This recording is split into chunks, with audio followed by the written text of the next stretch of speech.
Hello, everybody. So today I will present you a project that I worked on in the last month, last month, of using, it's a return experience of using Python for an IoT project. So before going into the details, I will just introduce briefly myself. So I'm engineer at INRIA. I work in a service that supports a research team in their development. It's a common service in our research center.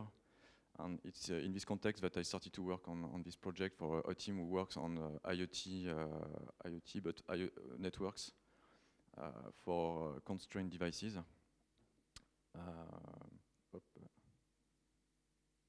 So, ok, non, il ne veut pas. Qu'est-ce qui se passe?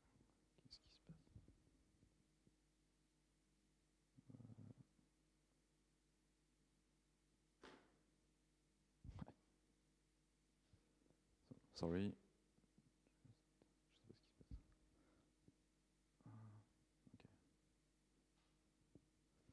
Okay.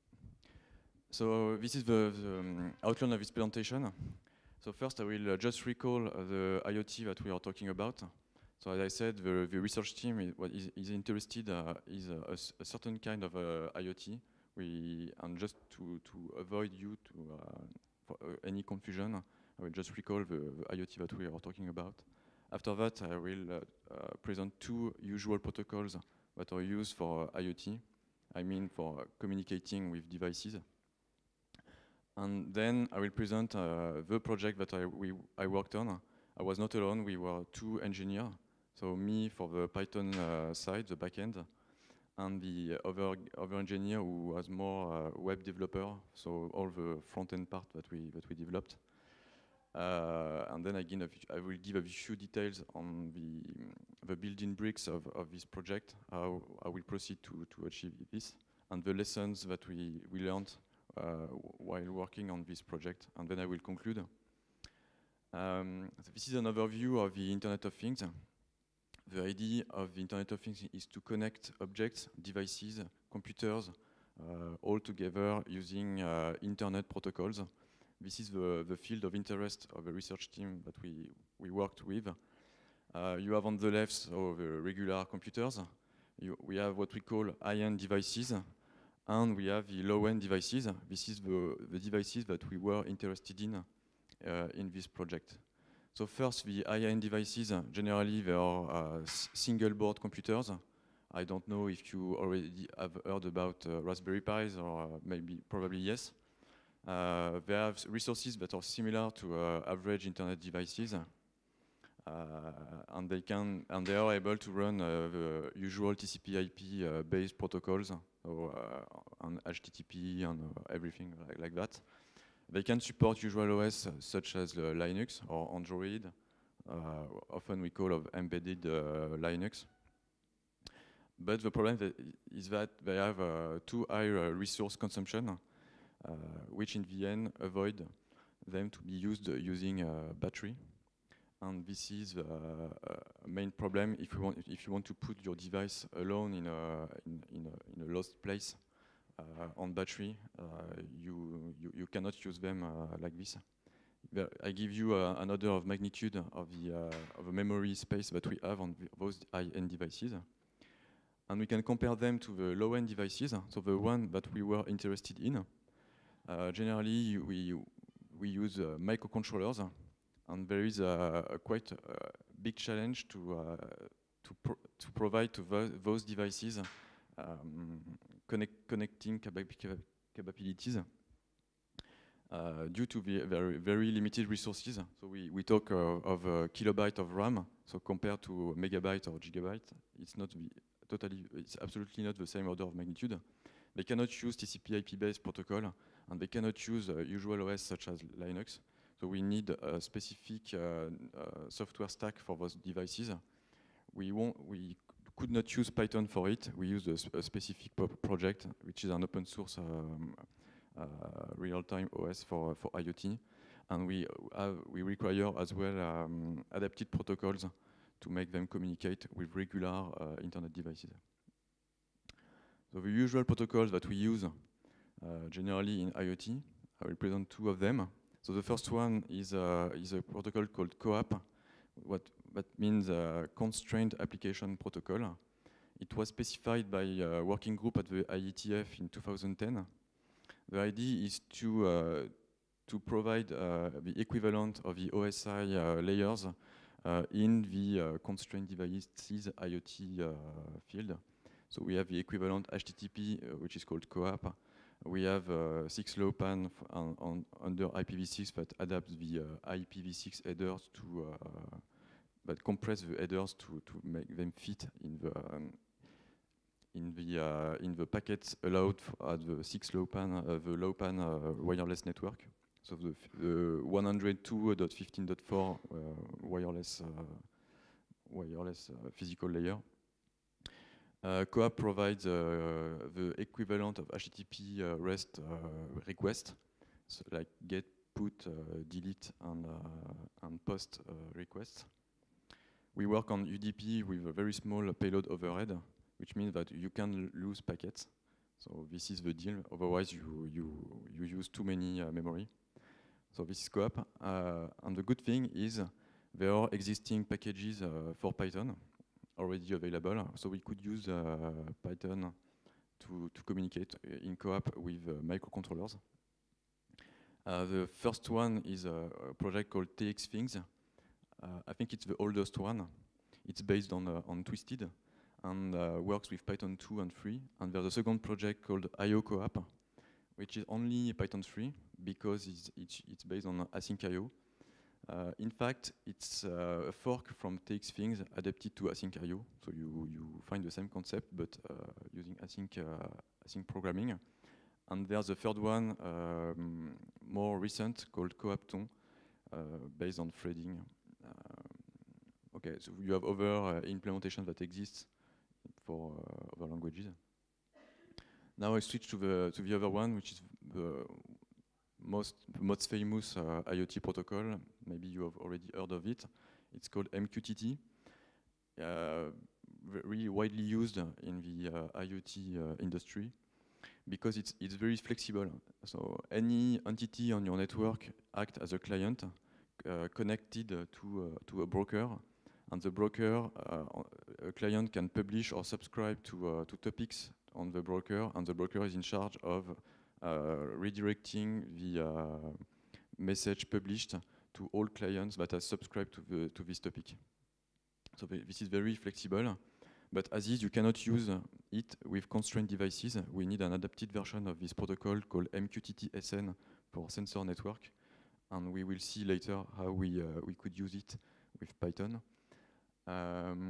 So in Python, you have two main packages available to communicate with MQTT. The first one is PAO MQTT, part of the Eclipse Foundation, probably the most famous one. And there's a second one with a small community on GitHub called HBMQTT, which is asynchronous async IO Python, provided by Python. So now I will just give you the reason of the project and the goal of the project that we worked on, which is called PyOT. So PyOT for Python, for async IO, for IO asynchronous IO programming, and IoT. So we merge all that in a single word. Why we needed this project at the beginning, or the research team that we worked with needed this project. They wanted a web application to communicate with constrained node, to show that it was possible really to do Internet of Things, and sometimes we also call that a web of things. The problem is that we cannot use the usual web protocols with objects, so we needed intermediate software stacks. There was also a need for multi-site support. Imagine you have an industrial building, so you have a company with several industrial buildings with devices in the different buildings. They cannot be reachable directly from outside in the building, but you still want to interact with the nodes inside the different buildings. So the nodes are in private networks. That's why we wanted this multi-site support. That was one of the constraints of the project. The team also wanted to have heterogeneous protocol support. So we saw CoAP and MQTT. That's the one what we use. The general guidelines of the project were that we wanted it to be open source and with a very simple design to make it easy for people to deploy. So there is a GitHub with the project now. It's multi-protocol. This was one of the constraints. So it's compatible with CoAP and MQTT.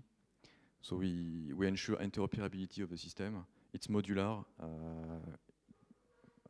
So we wanted it to be extensible. If one day there are a new protocol that we want to integrate, it can be done fairly easily. The system is bidirectional and real time. So we use web technologies that allows us to be reactive and to get the information from the node in real time. We didn't have any constraint regarding the software backend. That's why we choose Python, because we like this language. And it was very easy to work with. And as I said, so on the node you cannot use Python. So we needed a specific network software stack to run on the microcontrollers. And there's a project open source called Riot, who provide a real-time OS that runs on microcontrollers and provides the network stack compatible with IoT. So this is the OS that we target. Here is an overview of the full system. So you can see on the right you have two private networks with your nodes communicating in wireless using the IoT protocol that I presented before. They communicate with a gateway. So the gateway receive all the messages and transfer them to services that are publicly available on the internet. And the clients on the other side just connect to other services and they can interact with the node. So it's a very simple design, but very flexible, and we could achieve what was needed for this project. We have a permanent demo available on the web. Unfortunately, it seems to have problems with the Wi-Fi here. I don't know why. So I can reach it via my mobile phone network. I hope. Okay. So if you go back home later, you can access it. So here is an overview of the dashboard that we developed. So the other engineer did a very nice work using new, fancy, and trendy web front-end technologies. So how we build the project? So I recall just the main diagram. So we decoupled it in several services. So on the right you have the nodes communicating with your private network where you have a gateway. On one side, the gateway implements the specific logic for each protocol and converts and has a WebSocket client connected to other WebSocket servers on the web. The good thing with that, we don't have to open too many ports. We can use the regular HTTP ports, and the IT service where I work is takes a lot of care about security. So when I was asking for new ports, they were, no, we don't really want. So I tried as much as possible to be able to use only the 80 and 443 ports and make everything go inside that, playing with URLs and stuff like that. We have a broker service publicly available, and the client connect via WebSocket to this broker.